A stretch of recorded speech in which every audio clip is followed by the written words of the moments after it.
Every tragedy that ends in a fatal decision carries a heavy question about what follows.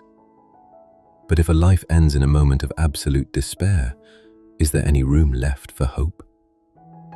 In the mid-20th century, a widow approached the Italian friar Padre Pio with this exact agony. Her husband had ended his own life, and she spent months believing he was lost. She needed to know if his final action had sealed his fate for eternity. Human logic typically views the timeline of a life like this. We see the external action and draw a hard red line at the moment of death. We assume that once that threshold is crossed, the opportunity for a change of heart is over.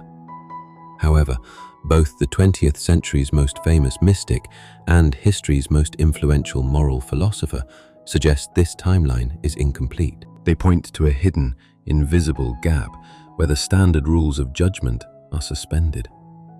Padre Pio gave the widow a startling answer.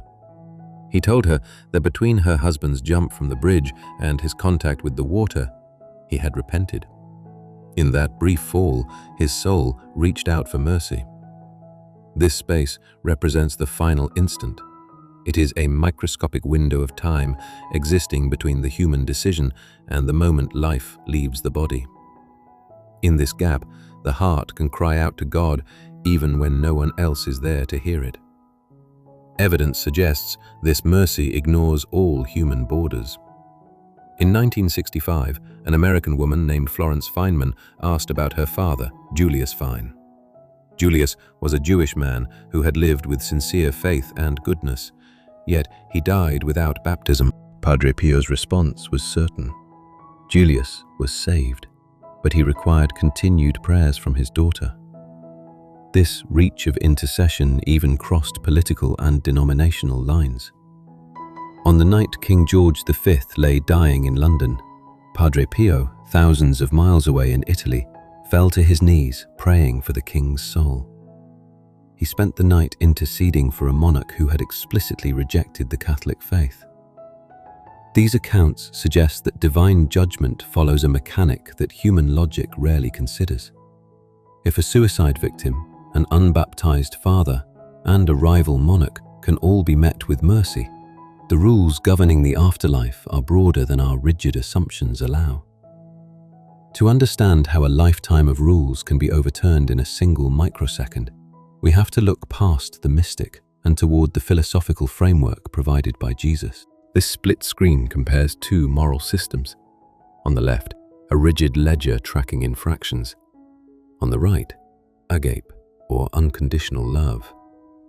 When the ledger shatters, agape is revealed as the actual ontological framework of the universe, prioritizing the heart's disposition over accumulated points. In the final microsecond of human life, the soul is not standing before a courtroom judge for a performance review. It is encountering the pure, structural reality of agape. This framework redefines purgatory as the pain of love.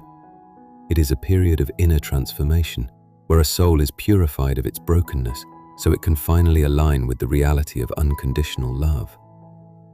Because agape is the ultimate reality, the final, desperate orientation of the heart in that microgap holds more weight than a lifetime of loveless perfection.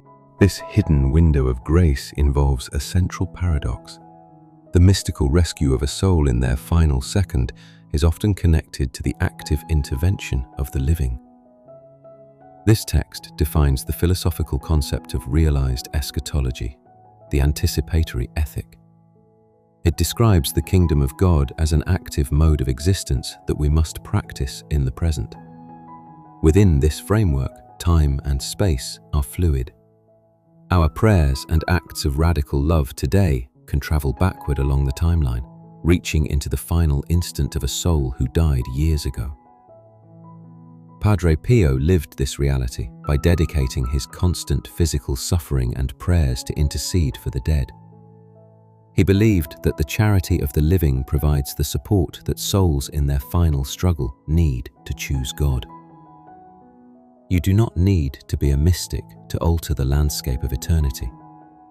By practicing radical, unconditional love now, You become the living bridge that allows grace to reach a soul before they reach the water.